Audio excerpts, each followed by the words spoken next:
शहर बाढ़ से ग्रस्त है और हमारे बीच में शहर के प्रथम नागरिक और महापौर गणेश केसरवानी है। जिस प्रकार से बाढ़ का जो जलस्तर है वो धीरे धीरे घटना शुरू हो चुका है और प्रयागराज में अब जो काम है वो नगर निगम के हाथ में और नगर निगम ही सफाई कराना सारी चीज़ें क्योंकि इसके बाद बीमारी फैलने की आशंका रहती है।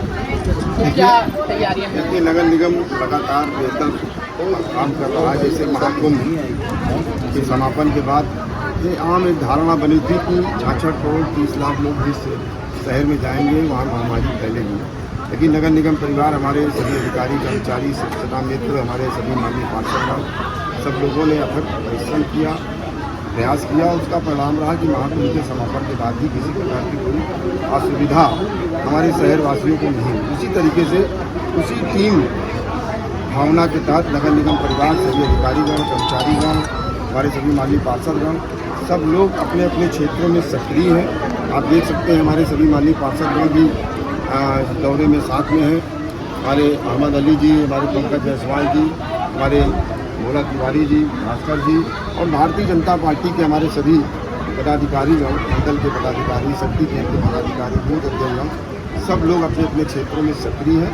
नगर निगम की भूमिका को हम लोगों ने पहले से ही चिन्हांकन कर दिया, उसके लिए पर्याप्त टीमें गठित कर दी गई है। जो बाढ़ प्रभावित क्षेत्र हैं उन मोहल्लों में जैसे जैसे जलस्तर घटेगा वैसे वैसे दवा छिड़काव, चूना छिड़काव, खाद्य साफ सफाई और उसकी पूरी मॉनिटरिंग भी उसके लिए दीपेंद्र यादव जी को। एक जो सबसे बड़ी समस्या है हमारे और रसों के बीच में आती है कि जब कभी बरसात होती है तो जल निकासी की जो दिक्कतें हैं उसको लेकर, चूँकि 10 करोड़ का जो बजट आया था, 10 करोड़ के बजट पर पूरे शहर में चर्चा हुई। लोगों ने कहा कि 10 करोड़ का बजट आया लेकिन नालों की सफाई नहीं। अक्सर जल स्तर जो होता है वो पूरे बाढ़ से ग्रस्त हो जाता है शहर थोड़ी सी देर की बात है।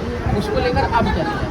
देखिए, मैं आपको पहले आपके चैनल के माध्यम से शहरी जनता को बताना चाहता हूँ, ये वही प्रयागराज है जहाँ 10-10 दिन तक पानी नहीं निकलता।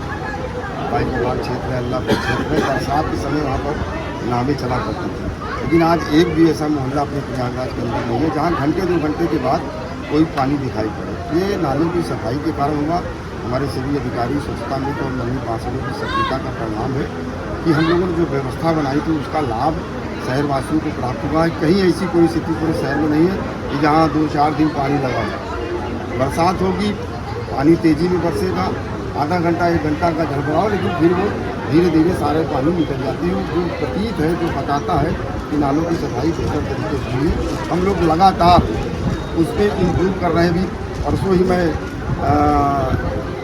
पक्षी बांध स्लूज गेट से लेकर के अल्लाहपुर के विभिन्न उन टर्निंग पॉइंटों पर जाकर के निरीक्षण किया जिस कारण पानी का रुकाव होता है। मैंने कई आवश्यक निर्देश भी दिया और पूर्व में जो जिस प्रकार से जो एक प्रकार से ऐसी व्यवस्थाएं बन गई थी कि पानी स्लूज गेट तक पहुंच ही नहीं पा रहा, ऐसे स्थानों को भी हम लोगों ने चिन्हित किया और उस पर काम प्रारंभ किया। उसी का परिणाम है कि आज आप जाकर के सारे पंप देखिए, उसका हम लोगों ने उच्चीकरण कराया।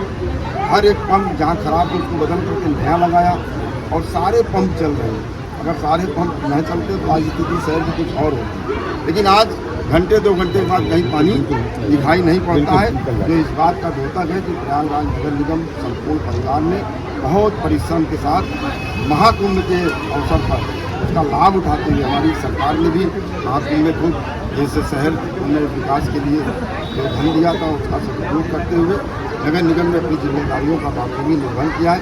आगे भी जो चुनौतियां हैं नगर निगम परिवार उसको पूरी तरीके से इन चुनौतियों का सामना करके अपने शहरवासियों की सुविधा के लिए दिन रात अहर्निश परिश्रम करते हैं। तो ये थे शहर के प्रथम नागरिक और महापौर गणेश केसरवानी। प्रयागराज से कैमरामैन शहनवाज के साथ आयुष श्रीवास्तव।